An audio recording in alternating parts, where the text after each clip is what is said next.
अच्छा जी, अब इसमें देखिएगा हम डिस्कस कर रहे थे कि हम किस तरह से इस सारी चीजों को हम डिस्कस करेंगे।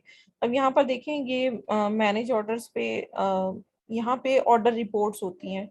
हमें यहाँ से ऑर्डर रिपोर्ट्स देखनी होती हैं और मैनेज रिटर्न्स को देखना होता है, क्योंकि ओडीआर जो है वो ऑर्डर रिपोर्ट पे बहुत यानी कि डिपेंड कर रहा होता है।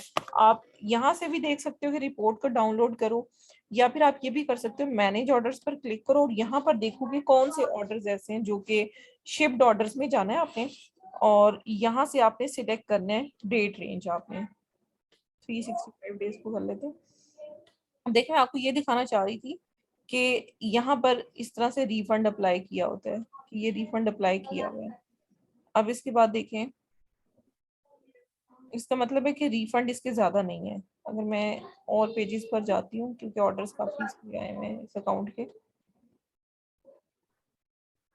ठीक है, ये इसका मतलब है कि रिफंड इसके बहुत ज्यादा नहीं है। इस तरह से भी रिफंड को देखा जा सकता है, क्योंकि लेटेस्ट रिफंड ही इंपॉर्टेंट होते हैं। अच्छा, उसके बाद आपको मैं दिखाना चाह रही थी कि इसकी जो लिस्टिंग्स हैं वो इनएक्टिव हैं, एफबीएम सेलिंग। अब यहाँ पर देखें, बहुत सारी लिस्टिंग्स हमने रीइंस्टेट करवा ली हैं इसकी। कुछ कुछ ब्रांड्स ऐसे हैं जो अभी भी वो अलाउ नहीं कर रहा लिस्ट करना, ठीक है। अब मैं आपको दिखाती हूँ किस तरह से। अब यहाँ पर देखें, ये है, ये इनएक्टिव है, inactive in eligible for seller fulfilment, यानी कि एफबीएम नहीं कर सकते इस प्रोडक्ट की, इस ब्रांड की, ब्लू बफेलो। ये प्रोडक्ट है, इसकी भी सेलर फुलफिलमेंट ऑफ की हुई है, इसकी भी की हुई है। अब ये जो इनएक्टिव है, इसका मतलब ये है कि ये वैसे ही इनएक्टिव है, लेकिन इनएक्टिव के साथ जहां पर इनएलिजिबल लिखा हुआ है वो ब्रांड रीइंस्टेट नहीं हुए, लेकिन बहुत सारे ब्रांड जो हैं वो रीइंस्टेट हो गए हैं। जैसे ये वाला ब्रांड हो गया, ये वाला हो गया, ये वाला हो गया। तो इस तरह से भी होता है सम टाइम कि पूरा अकाउंट हम रीइंस्टेट नहीं करवा पाते किसी भी वजह की बिना पर, ठीक है, क्योंकि इस अकाउंट पे पहले उन्होंने खुद से किया हुआ था, फिर जब मैंने किया तो मतलब आप समझो कि एक प्लान ऑफ एक्शन पहले लग चुका था, उसके बाद फिर इस अकाउंट की रीइंस्टेटमेंट जो है वो मैंने ली थी। तो आप देखो कि उसमें ये इसके रीइंस्टेट होने के चांसेस बिल्कुल ना होने के बराबर थे, लेकिन इसको फिर भी हमने रीइंस्टेट करवा लिया है। और उसमें आप देखें कि अकाउंट रीइंस्टेट भी हुआ है, और बहुत सारे ब्रांड्स ऐसे हैं जिनकी लिस्टिंग भी हमने एफबीएम एक्टिव करवा ली है, लेकिन अभी भी कुछ वन लिस्टिंग। क्वेश्चन, जी जी। एक सवाल है, सॉरी।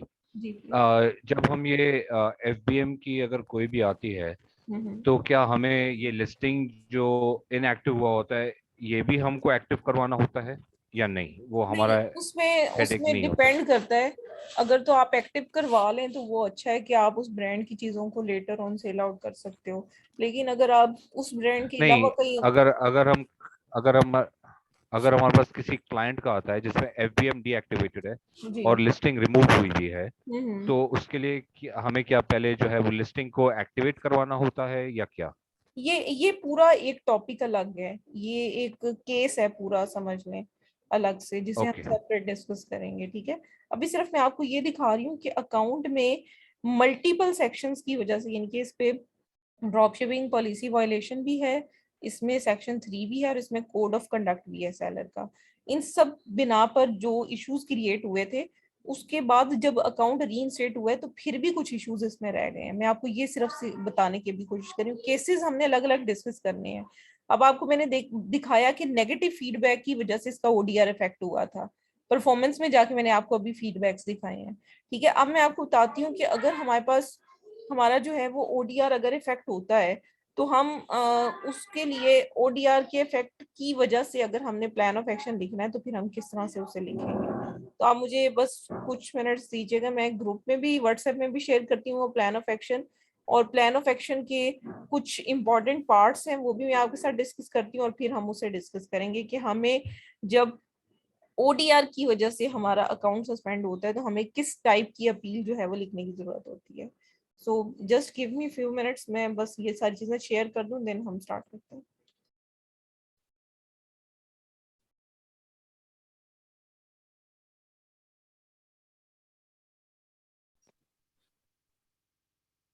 अच्छा, अब देखें, सबसे पहली बात की ना, हमारे पास 3 मतलब पार्ट्स होते हैं किसी भी प्लान ऑफ एक्शन के, जो हम अपील सबमिट करवाते हैं उसके 3 पार्ट्स होते हैं। फर्स्ट पार्ट में हमें लिखना होता है उसका मतलब रूट कॉज लिखनी होती है। सेकंड सेक्शन में जो चीज इंपॉर्टेंट होती है वो ये होती है कि हमने क्या मतलब प्लान ऑफ एक्शन क्रिएट किया है इस प्रॉब्लम को ओवरकम करने के लिए। और थर्ड होता है कि फ्यूचर प्रिवेंटिव्स, कि हम फ्यूचर में इस चीज से बचने के लिए क्या करने लगे हैं। अब आप देखें, सबसे पहले तो आपने कॉपी पेस्ट नहीं करना, ठीक है। उसके बाद में आपको बताती हूँ कि आपने इस तरह से लिखना है कि जो सेलर परफॉर्मेंस टीम है उसको ग्रीटिंग करें, फिर आप उसे कहें कि मैंने अंडरस्टैंड कर लिया है। यहाँ पर अकाउंट का नेम लिखें और आप बताएं कि हमें पता चला है कि अकाउंट जो है वो हाई ओडीआर की वजह से हमारा अफेक्ट हुआ है, ठीक है।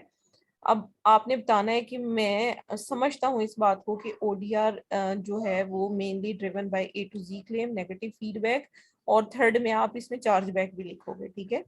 उसके बाद आप उसे बताओ कि हमने अब बहुत ध्यान से ए टू जी क्लेम और कस्टमर फीडबैक वगैरह जो है उसको देख लिया और अपनी प्रायोरिटी उसे मतलब सिलेक्ट कर ली है। उसके बाद आप रूट कॉज का एनालिसिस लिखोगे। आप उसे बताओगे कि जो हमारा ओडीआर है उसमें जो अमेजोन की परफॉर्मेंस टारगेट है वो हम इम्प्रूव करेंगे। उसके बाद आप उसे बताओ कि कस्टमर की जो भी कंप्लेन है before they file A to Z claim हम उसे सॉल्व कर देंगे, ठीक है। उसके बाद मतलब ये सिंपल सा होता है, इसमें कोई बहुत ज्यादा वो नहीं है आपको मतलब करना पड़ता, लेकिन आपकी जितनी वो टू द पॉइंट और जो ऑर्डर जिसकी वजह से इशू क्रिएट हुआ है ना उस ऑर्डर को आपने हाईलाइट करना है। और बाकी आपने ये भी बताना है कि हमारे बाकी ऑर्डर्स बिल्कुल स्मूथ हैं, ठीक है। उसके बाद आप बताओगे कि improve to keep item description very clearly and visible. हमने कस्टमर की जितनी भी लिस्टिंग्स है वो सारी उसको देख लिया क्लियरली। हमने पैकेजिंग को भी इम्प्रूव कर लिया ताकि डिफेक्ट और डैमेज रेट हमारा कम हो जाए, ठीक है, शिपिंग के दौरान।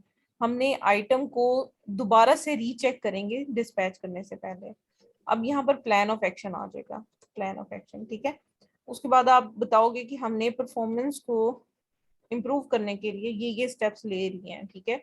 आप यहाँ पर वही चीजें दोबारा से बताओगे कि अमेजोन के स्टैंडर्ड की एक्यूरेसी इम्प्रूव करने के लिए हमने जो है वो कर लिया। अब ये री right the description and bullets, ये पॉइंट पीएल के लिए आते हैं क्योंकि प्राइवेट लेबल में भी ओडीआर आपका कम ज्यादा होता है और ड्रॉप शिपिंग में भी होता है। ड्रॉप शिपिंग में आप थर्ड पार्टी सप्लायर्स की प्रोडक्ट ले रहे होते हो, ब्रांड की ले रहे होते हो, लेकिन पीएल में आपके अपने ब्रांड की चीजें होती हैं। तो ये वाला जो पॉइंट है ये उस केस में आएगा जब आप प्राइवेट लेबल कर रहे होगे, ठीक है, कि I do rewrite the description and bullet to improve the accuracy of items. उसके बाद I have audited all our inventory and ASIN pages to ensure product are perfect identical to ASIN description. अब ये भी जो point है ये भी private label. अब आपको ये भी पता होना चाहिए कि इस अकाउंट पे क्या कौन सा मेथड कौन सा मॉडल ऑफ बिजनेस यूज हो रहा है, ड्रॉप शिपिंग हो रही है या होलसेल हो रही है या फिर प्राइवेट लेबल हो रही है। आपने उसी हिसाब से ये सारे पॉइंट्स को यहाँ पर लिखना है, ठीक है। अब ये जो मैंने आपको सैंपल भेजा है, जी वलीद। मैम मैं इस कोर्स में नहीं हूँ, तो मुझे आप ये थोड़ा कर सकती हैं मतलब कि ये ड्रॉप शिपिंग और होलसेल वगैरह ये क्या चीज़ है? अच्छा अच्छा, ठीक है, मैं आपको बता देती हूँ अगर आपको नहीं पता तो। ड्रॉप शिपिंग का मतलब ये होता है कि ना आपके पास कोई फिजिकल प्रोडक्ट अवेलेबल नहीं होती, ठीक है। आप प्रोडक्ट, इजाजत दें मैम, अगर आप इजाजत। जी जी जी आसिफ।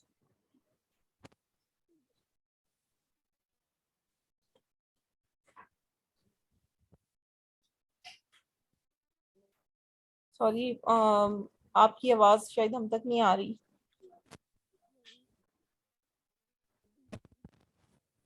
चलें, एनीवेज मैं बता रही थी कि ड्रॉप शिपिंग का मतलब ये है कि थर्ड पार्टी सप्लायर हम कोई तलाश कर लेते हैं प्रोडक्ट का, कम प्राइस में हम प्रोडक्ट वहां से खरीद के कस्टमर को शिप करते हैं। और प्रोडक्ट की जो लिस्टिंग होती है वो अमेजोन पे होती है, ऑर्डर्स भी अमेजोन पे आते हैं, लेकिन हम थर्ड पार्टी जो रिटेलर मार्केट प्लेसेस होती हैं वहां से डायरेक्ट हम प्रोडक्ट को शिप करवा देते हैं उस कस्टमर तक। ये ड्रॉप शिपिंग है। और जो प्राइवेट लेवल है उसमें आप अपना ब्रांड खुद से डेवलप करते हो। फॉर एग्जांपल मैं एक ब्रांड डेवलप करती हूँ, उसमें डिफरेंट प्रोडक्ट्स हैं, for example home and kitchen की भी हैं और कुछ होम डिकोर की भी हैं, मतलब डिफरेंट टाइप्स की मेरे पास प्रोडक्ट्स हैं, होम अप्लायंसेस भी हैं। तो मतलब वो ब्रांड मेरा अपना ब्रांड होगा। जैसे आपने डिफरेंट ब्रांड के नेम सुने होंगे, जैसे डॉलेंस है, तोशिबा है, लाइक डिफरेंट जो ब्रांड्स अवेलेबल हैं, ये सारे ब्रांड हैं जिनकी डिफरेंट प्रोडक्ट्स अवेलेबल हैं, डिफरेंट कैटेगरीज में प्रोडक्ट अवेलेबल हैं। तो हम भी इसी तरह के एक ब्रांड होते हैं। हम अपनी प्रोडक्ट्स खुद से तैयार करवाते हैं, अपनी प्रोडक्ट का लोगो, लेबल, बॉक्स, हर चीज हमारी अपनी होती है। तो ये प्राइवेट लेबल है जिसमें हम अपने ब्रांड की चीजें खुद तैयार करवा के फिर मार्केट में लॉन्च करते हैं। और होलसेल का मतलब ये है, जैसे मैंने डॉलेंस वगैरह का नाम लिया अभी, तो आप उन ब्रांड्स की चीजों को कहीं से खरीदते हो और फिर उसको होलसेल में सेल करते हो, यानी कि होलसेल में आपने बल्क में प्रोडक्ट लेनी है और रिटेलर में सेल करनी है अपना प्रॉफिट मार्जिन रखकर। तो ये इनमें डिफरेंस है।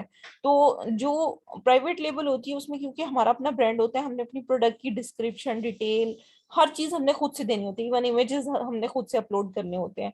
लेकिन ड्रॉप शिपिंग में कुछ डिफरेंट सिनेरियो होता है कि हम आउटसोर्स प्रोडक्ट कर रहे होते हैं। ठीक है, तो मतलब उसमें आपने उसी हिसाब से इसको चेंजिंग करनी है इसकी, कि प्लान ऑफ एक्शन आपने देखना है कि ड्रॉप शिपिंग हो रही है तो उसके हिसाब से आप लिखोगे। अगर आपकी समझ लो कि पीएल है तो उसके हिसाब से लिखोगे। ज्यादातर होलसेल और ड्रॉप शिपिंग की जो ओडीआर का इफेक्ट है ना, उसका प्लान ऑफ एक्शन एक तरह से लिखा जाता है और प्राइवेट लेबल का सेपरेट तरीके से लिखा जाता है। ठीक है, अब उसके बाद वो एक्सटर्नल पैकेजिंग का बताया है, सीलिंग का बताया है, शिपिंग लेबल्स का बताया है, आउटबाउंड लेबल्स का बताया है। ठीक है, ये सारी चीजें हमने उसको यहाँ पर डिटेल में जो है वो डिस्कस करनी है। इस प्लान ऑफ एक्शन में उसको डिटेल हर चीज की चाहिए होती है। ठीक है, आपने अपनी गलती अगर गलती है तो आपने माननी है, कभी भी आपने ये नहीं कहना कि हमारे पास हमने गलती नहीं की। ठीक है, उसके बाद जो हमारा लास्ट पोर्शन होता है इसमें, वो हमारा ये होता है कि हमने प्रिवेंटिव मेजर्स क्या किए हैं। अब हमने बताया कि हमने सीसीटीवी कैमरा लगा दिए हैं पैकेजिंग एरिया में, वेयर हाउस में, ताकि हम पर्सनली मॉनिटर कर सकें। हर पैकेज पे अटेंशन दी जाएगी, उसके ऑर्डर को सेफ और सिक्योर पैकेजिंग में भेजा जाएगा ताकि कस्टमर की कंप्लेन खत्म हो जाए। उसके बाद हम पैकेजिंग ऑफ प्रोडक्ट पे, चेकिंग ऑफ कंप्लीट पार्ट्स पे, कस्टमर फीडबैक, कंप्लेन, नोटिफिकेशन, इन सारी चीजों पे हम जो है वो तवज्जो देंगे। उसके बाद I have already implemented above mentioned steps and will sure कि ये कंप्लेन दोबारा से नहीं आएगी। ठीक है, फिर आपने ये कहना है कि हमारी ये रिक्वेस्ट है कि हमारा जो सेलिंग अकाउंट है उसको रीइंस्टेट कर दिया जाए। तो लाइक इस तरह का आपने फिर इस पे प्लान ऑफ एक्शन लिखना होता है।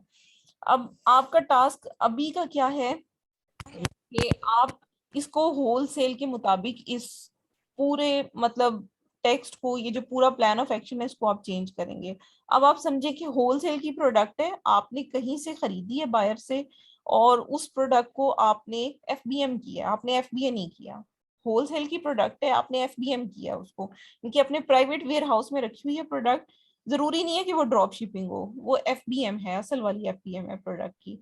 अब आप उसको मैनेज करें, आप उसके मुताबिक लिखें इस प्लान ऑफ एक्शन को, और फिर वो मेरे साथ डिस्कस करें आप, या अभी हम पॉइंट्स डिस्कस कर लेते हैं, फिर ये एज एन असाइनमेंट आपको टास्क मैं दे देती हूँ कि आप इसकी असाइनमेंट बनाकर होलसेल के हिसाब से आपने मुझे सेंड करनी है।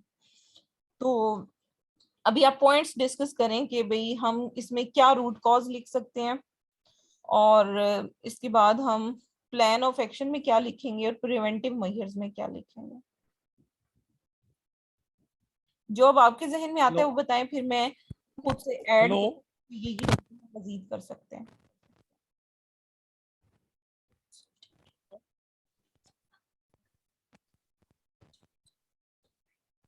अच्छा जी, रूट कॉज में सिर्फ जी जी प्लीज जो वन बाय वन Hello? सब डिस्कस करें। अगर जी ओडीआर से रिलेटेड ही हमें बात करनी है। आपकी आवाज बहुत स्लो है। मैंने कहा कि जो आपने अभी कहा है, जो हमें प्लान ऑफ एक्शन डिस्कस करना है, जी जी तो हमको जो है वो ओडीआर से रिलेटेड ही एफबी के हिसाब से डिस्कस करना है। जी बिल्कुल, ODR, only ODR for wholesale FBM. Okay, when you से ओडीआर फॉर होलसेल एफबीएम, जी आपने प्रोडक्ट जो है होलसेल बल्क में खरीद लिया और आपने रिटेल में बेच रहे हो, जी और उसमें आपका बेचनी है, ओडीआर का लेकिन इश्यू आ रहा है। लेकिन आपने किसी वेयर हाउस में रखी होगी ना, क्योंकि ऑर्डर वहां से आपके डिस्पैच होंगे।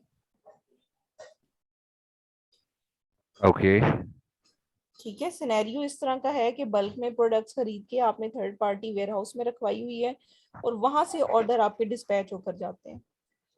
ठीक है, ये पूरा हेलो। सिनेरियो है। और अब आपका ओडीआर जो है वो नेगेटिव फीडबैक की वजह से फॉर एग्जांपल जो है वो डाउन हुआ है, या तीनों तीनों केसेस की वजह से लेट से डाउन हुआ है, या कोई से दो केसेस की वजह से डाउन हुआ है। अब आप उसको कैसे जस्टिफाई करेंगे? अब आपने ये चीज सोचनी है, आपको पूरा सीन मैंने बता दिया है। हेलो। जी जी, आ रही है आवाज आप? मैं बताऊं मैं। जी जी अब बताएं प्लीज, सबसे ही कहा है कि वन मैं बाय वन डिस्कस करें। मैं पहले हमने ना चेक करना है कि हो किस वजह गया है। अगर हुआ है नेगेटिव फीडबैक की वजह से, एक हम्म एक रीजन बनी है, हम्म। तो हम ये इजी टू क्लेम और चार्जबैक हम इसमें जिक्र नहीं करेंगे। ठीक है। तो फिर हम पहले ऊपर लिखेंगे कि इसकी वजह से हुआ है, फिर हम नीचे आएंगे हम्म। तो रूट काज में आ जाएंगे। ये ऊपर वाला बाकी एडिट कर लेंगे हम खुद ही। ठीक है। तो इम्प्रूव सॉल्व कस्टमर कंप्लेंट मसले, ये इसमें हम लोग खत्म कर देंगे रूट क्लेम को जो आपने एडिट किया हुआ इसे। इसकी जगह तो मतलब नेगेटिव फीडबैक की वजह नेगेटिव फीडबैक हम लिख देंगे। बिल्कुल ठीक है। नीचे नीचे method to claim listing. Hello. जी जी, आ रही है आवाज आ आपकी रही है आवाज? मैम? आ रही है, आ रही है। हाँ, इसमें इसमें हम बताएंगे कि हम इम्प्रूव पैकेजिंग को इम्प्रूव करेंगे, और पहले चेक करेंगे कि हमारी मतलब पैकेजिंग खराब चीज़ टूटी हुई तो नहीं, ये वगैरह इसमें लिखेंगे। जी जी, आपने ये देखना है कि आगे नेगेटिव प्लान। फीडबैक की रीजन क्या है, रूट कॉज क्या है। उसमें ऑर्डर हाँ डिलीवर हाँ नहीं जी। हो रहा, या उसमें पैकेज जो है या, वो खराब मिल रहा है, या क्या रीजन हो रही है, फिर आप उस हिसाब हाँ से मैं वो, लिखोगे यहाँ पर। हाँ अब वो आप ये तो नहीं इसमें लिख सकते लिखेंगे। कि अगर एक प्रोडक्ट है फॉर एग्जांपल, उसका ऑर्डर रिसीव नहीं हो रहा तो वो नेगेटिव फीडबैक आ रहा है कि भाई इनकी सर्विसेज पुअर हैं, ये प्रोडक्ट ही नहीं पहुंचाते, ठीक है, इस तरह का नेगेटिव फीडबैक आ गया फॉर एग्जांपल। ठीक है, तो आप ये नहीं लिख सकते उसके अंदर के प्रोडक्ट जो है वो हमारी लॉस्ट है या स्टोलन है या ये वजह है। तो मतलब आप उसमें डिफरेंट सिनेरियोज को देखते हुए आप वहां पर लिस्टिंग मतलब लिखोगे। जी वलीद, आपका भी क्वेश्चन है, पूछ लें प्लीज। वही मैम, यही पूछ रहा था मैं कि हम एडिशनल ये फॉर एग्जांपल अगर हमने कोई हमारे पास आई है नेगेटिव फीडबैक कि आपका जो ट्रैकिंग है, आपकी ट्रैकिंग मतलब ऑथेंटिक नहीं है, जी फेक जी। ट्रैकिंग है, तो हम उसके प्रिवेंशन और उसके रूट काज के बाद उसका प्रिवेंशन मेथड और उसका सोल्यूशन दे के हम एक्स्ट्रा अगर उनको अपनी तरफ से कुछ करना चाहें कि जिस पे प्रीवियस हमें मतलब कि नेगेटिव फीडबैक मिला लेकिन अब फीडबैक नहीं है, फॉर एग्जांपल जिस तरह पैकेजिंग हो गई और उसकी मटेरियल हेल्थ हो गई, जी जी। तो ये भी ठीक है, ये भी कोई इम्प्रूवमेंट कर सकता है आपके मतलब के चांसेस के अंदर, या फिर नहीं जरूरत इसकी? नहीं, इम्प्रूवमेंट में तो आप इस तरह के केसेस डाल सकते हो ना, यानी कि आपने देखना है कि प्रोडक्ट आपकी किस तरह की थी, आपने मतलब क्या इशू था, फिर उसका प्रिवेंटिव मेजर जो भी निकल सकता है वो आप लिखोगे उसके अंदर। ठीक है, वो केस टू केस वेरी करता है वो चीजें ना। आपने वही तो बात है कि मैं आपको बता रही थी कि आपने नेगेटिव फीडबैक्स को फिर केयरफुली रीड करना है सारे। अगर नेगेटिव फीडबैक की वजह से ना, तो वो आपने रीड करने हैं कि कौन सी बेसिक रूट कॉज है जिसकी वजह से, क्योंकि ज्यादातर लोगों की फेक ट्रैकिंग होती है जिसकी वजह से इस तरह के इश्यूज आ रहे होते हैं कि सेलर कहता है कि ऑर्डर जो है वो डिलीवर्ड शो हो रहा है लेकिन मुझे अभी तक मिला नहीं है। तो उस केस में अगर तो आपको पता हो ना वाकई ही कि प्रोडक्ट आपने शिप की हुई है, फेक ट्रैकिंग है लेकिन शिप की हुई है, तो आप फिर कस्टमर को किसी डिले का वो कर सकते हो, बता सकते हो उसको कि कुछ दिनों का डिले है, एक दिन दो दिन वेट करें, आपको प्रोडक्ट मिल जाएगी। वो हो सकता है कि पार्सल जो है ना वो हमें वापस आ गया, हमने दोबारा शिप कर दिया आपको, हम आपको नई ट्रैकिंग दे देते हैं। तो लाइक वो तो अलग तरह के केसेस हैं। हमारा जो बेसिक थीम है वो अभी ये है कि हमने देखना है कि अकाउंट सस्पेंड किस वजह से हुआ।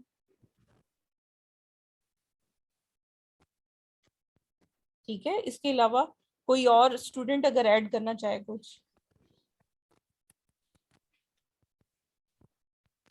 हेलो जी जी, ये भी हेलो। कह सकते मैम, आवाज आ रही है? जी आ रही है आसिफ। जी जी। अच्छा, मैंने एक तो ये पूछना था कि जो हम ड्रॉप शिपिंग करते हैं उसमें जी हम मेंशन करते हैं बुलेट्स पॉइंट्स और डिस्क्रिप्शन वगैरह, वो तो हम थर्ड पार्टी से दे रहे होते हैं ना, नहीं, लेकिन वो तो करने पड़ेंगे। प्रोडक्ट तो थर्ड पार्टी से कर रहे होते हैं ना, ले रहे होते हैं, लेकिन उस प्रोडक्ट की लिस्टिंग, बुलेट पॉइंट, डिस्क्रिप्शन पहले से लिखी हुई होती है अमेजोन पे, हम उसकी लिस्टिंग को जस्ट मी टू करते हैं। ऑलरेडी एग्जिस्टिंग प्रोडक्ट होती है वो अमेजोन पे, उसकी हर डिस्क्रिप्शन डिटेल वो ब्रांड ने खुद से क्रिएट की होती है। तो हमने सिर्फ उस लिस्टिंग पे जाकर उसके सेलर बनना होता है, समझ लें। हम खुद से डायरेक्टली उसकी डिस्क्रिप्शन वगैरह नहीं लिख सकते, ना एडिटिंग। नहीं, होलसेल में नहीं, ड्रॉप शिपिंग होल में पूछ रहा हूँ। दोनों में ही नहीं कर सकते, सिर्फ आप प्राइवेट लेबल में अपनी लिस्टिंग आइटम की कर सकते हो, उसमें डिस्क्रिप्शन डिटेल हर चीज आप लिख सकते हो। अच्छा, दोनों में बाकी नहीं किसी करते। मॉडल ऑफ बिजनेस में ये नहीं होता। ठीक है। ठीक है, ठीक है। अच्छा मैम, ये क्वेश्चन और है जी कि जी। आप जो ना, हमें सजेस्ट करें भी कौन से प्लेटफॉर्म बेहतर है अपनी सर्विसेज ऑफर करने के लिए। उसके लिए ना मैं आपके अकाउंट्स बनवाऊंगी फाइवर पे और जी अपवर्क पे, और जी, फिर मैं आपको प्रोफाइल अपग्रेड करने का तरीका बताऊंगी। फिर ये है कि ठीक है, आप उस पर क्लाइंट हंटिंग करें, प्लस उसके साथ अपनी लिंक्डइन की प्रोफाइल बनाएं, और वो प्योरली आपकी अकाउंट लिंक्डइन री की। स्टेटमेंट से रिलेवेंट होनी चाहिए कि आपके अंदर सही की है, एबिलिटी है कि आप अकाउंट री इंस्टेट करवाते हैं। आप एक्सपर्ट लेवल सही है। उसमें लिखेंगे ना जवाब, तो आपको जी लिंक्डइन से लोग खुद ब खुद राब्ता करते हैं। अपने जो कनेक्ट्स हैं वो इस तरह से बढ़ाएं जो कि अमेजोन की फील्ड से रेलिवेंट लोग हों, लोग आपको खुद जी, अप्रोच करते हैं उसमें। और सही है। उसके बाद फेसबुक में बहुत ज्यादा मतलब होते हैं, लेकिन फेसबुक में ज्यादातर जो काम मिलता है ना, वो इस तरह का होता है जो खराब हुआ हुआ होता है, जो हम्म, पहले से बहुत ट्राइयां उस पर हो चुकी होती हैं, फिर वो लोग फेसबुक में ग्रुप्स में इस तरह से मैसेजिंग करना स्टार्ट करते हैं। तो बाकी जो ज्यादा पहले 3 मेथड है पाकिस्तानी वो होते ज्यादा हैं इम्पोर्टेंट है। जी। मैम, ज्यादा वो ना वीजे पाकिस्तानी होते हैं, उन्हें खुद किए होते हैं, बाद में नहीं होते, फिर वो आते हैं हमारे पास। जी जी, ऐसे ही है, ऐसे ही है। तो वो मतलब खुद से पहले बहुत ट्राइयां कर चुके होते हैं, उसके बाद फिर वो आपके पास आते हैं कि भाई प्रोफेशनल बंदे के पास अब जाओ। तो तो मैं जब ये पहले काम खराब हो चुका हो, ऐसे अकाउंट को पकड़ो ही ना, अपना अपना लेवल हाई करो, यानी कि आप ऐसा काम पकड़ो, कम पकड़ो, लेकिन अच्छा करके दो आउटपुट, तो आपका फीडबैक ऑब्वियसली वो इंक्रीज होता जाएगा, लोग आपको खुद रिकमेंड करेंगे। एक पर्सन का अकाउंट अगर आप रीइंस्टेट कर देते हो ना, तो इसका मतलब है कि उसके सर्कल में जितने लोग हैं वो सारे आपके साथ अटैच हो जाएंगे। ये बेहतर नहीं है, सॉरी। नहीं है कि आप पहले वही करवा दें ताकि कोई ना कोई सर्विस हम आपसे सीख के हम उनको कर दें, सर्विस दे दें। देखें उसमें ना थोड़ा सा मैं आपको ये सजेस्ट करूंगी कि थोड़ी सी लर्निंग ग्रिप पहले कर लें, कुछ ठीक है, सैंपल इस तरह से क्रिएट करें डिफरेंट सिनेरियोज के मुताबिक। जब आपको मैं देखूंगी ना कि आप अब इस काबिल हो चुके हो कि आप इतने इतने मामलात को हैंडल कर लोगे, मैं आपकी फौरी ठीक तौर पे क्रिएट करवा दूंगी, लेकिन अभी ठीक थोड़ा सा डिले है इसमें। ठीक है, ठीक है, थोड़ा सा आप इसमें करें।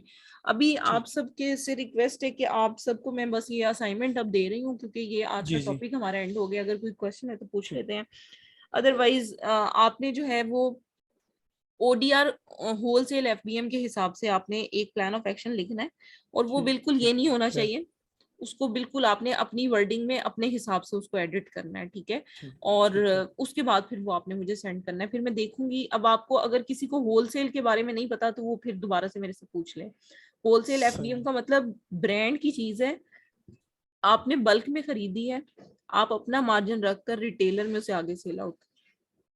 ठीक है। जी लेकिन जी, एफबीएम का मतलब ये कि वो प्रोडक्ट जो बल्क में खरीदी है वो आपने अमेजोन के वेयर हाउस में नहीं रखी, बल्कि आपने कोई प्राइवेट वेयर हाउस में उस प्रोडक्ट को रखवाया है। सही है। ठीक है। तो असाइनमेंट होपफुली आपको क्लियर हो गई होगी। अगर किसी का क्वेश्चन है असाइनमेंट से रिगार्डिंग तो वो पूछ ले, लेकिन ये प्लान ऑफ एक्शन आपने मुझे क्रिएट करके देना है। ओडीआर इफेक्ट तीनों वजूहत हमने अलग अलग लिखनी नहीं, है। इसमें आप अभी सिर्फ नेगेटिव फीडबैक को कंसीडर करें, ठीक, ठीक है। क्योंकि A to Z guarantee negative, claim बहुत ज्यादा आता नहीं है। उसमें ये होता है ठीक कि है। आप पहले ही रिफंड कर देते हो या अमेजोन को अथॉरिटी दे देते हो रिफंड की। तो तो नेगेटिव उसमें फीडबैक की 3-4 रीजन बता दें जी कि भाई एक रीजन, माल एक डिफेक्टेड जी है। मैं बता देती हूँ। एक तो फेक ट्रैकिंग हो सकती है, दूसरा हो जी, सकता है कि आपका आइटम डिलीवर ही नहीं हुआ, तीसरा हो सकता है कि हम्म, आपका आइटम डिलीवर हुआ है लेकिन वो मतलब डिफेक्टेड था, उसमें या तो कोई पार्ट मिसिंग था या फिर उसकी पैकेजिंग डैमेज थी। ठीक है, ये सारे ओडीआर के इफेक्ट्स हो सकते हैं, रीजंस हो सकते हैं। ठीक है जी, ठीक है। ठीक है। अब कोई तो क्वेश्चन है कल तो प्लीज। कितने कितने बजे होगा? कल कल 3 बजे होगा? नहीं, कल क्लास नहीं है, अब सैटरडे और संडे को क्लास है, सेम टाइम ठीक, 8 PM, 8 बजे रात। ठीक है, ठीक है। Okay, मैम ठीक। ये क्लास आज खत्म हो रही है? Sorry. The class is getting over. Yes, about to over. ये क्योंकि हमारा जो केस है वो पूरा कंप्लीट हो गया है। क्वेश्चन आंसर्स का टाइम है, अगर आप क्वेश्चन करना चाहें कोई रेलिवेंट तो आप कर सकते हैं। मिस नेक्स्ट क्लास भी ऑनलाइन होगी? सॉरी? नेक्स्ट क्लास भी ऑनलाइन ही होगी? जी जी, ऑनलाइन होगी। अगर किसी को कोई इशू आता है तो मैंने पहले भी स्टूडेंट से कहा है कि आप एकेडमी आ सकते हैं लाहौर में, और आकर अपने जितने भी मामला आते हैं उन्हें डिस्कस कर सकते हैं टाइम लेकर, उसमें कोई इशू नहीं है। एकेडमी का एड्रेस तो बता दें। जी जी, वो मैं आपको ग्रुप में शेयर कर देती हूँ।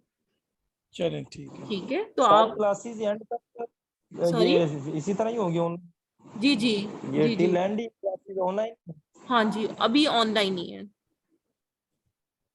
ठीक है अच्छा मैम, जी जी जी, जुहैर।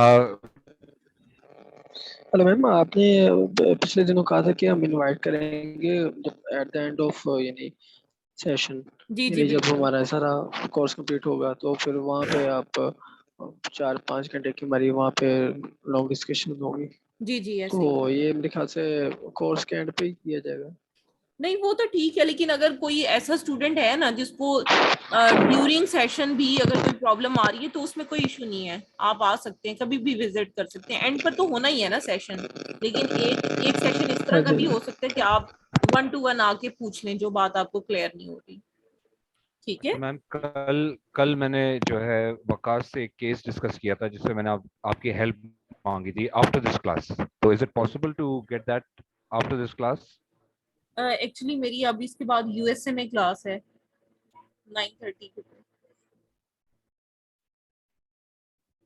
तो मैं जैसे ही फ्री होती हूँ फिर मैं I will let you know. ठीक है। ठीक है, because we need to talk on this today if it's sorry? Possible. I said if it's possible we need to talk on this today please. Okay okay, इंशाल्लाह। Okay ठीक है जी, बस अब आपने इसका प्लान ऑफ एक्शन तैयार करना है। Then you need to submit plan of action in the WhatsApp group, और वहीं पर फिर हम नेक्स्ट क्लास में पहले आपकी असाइनमेंट को डिस्कस करेंगे और फिर हम फर्दर मूव ऑन करेंगे। ठीक है, जो उसमें मतलब समझे कि फ्लॉज होंगे ना, वो मैं सारे आपको नेक्स्ट क्लास में डिस्कस करूंगी आपके साथ, और फिर हम नेक्स्ट केस की तरफ मूव करेंगे। ठीक है। तो नेक्स्ट टॉपिक क्या होगा मैम ODR के बाद? जी जी, वो नेक्स्ट टॉपिक हमारा होगा LSR। ओके ठीक है, ठीक है। तो इंशाल्लाह हम फिर इस पे जो है वो फर्दर वर्किंग करेंगे। चलें जी, ठीक है, thank you so much. Okay take care. Thank you. Allah Allah हाफिज। हाफिज। अल्लाह हाफिज।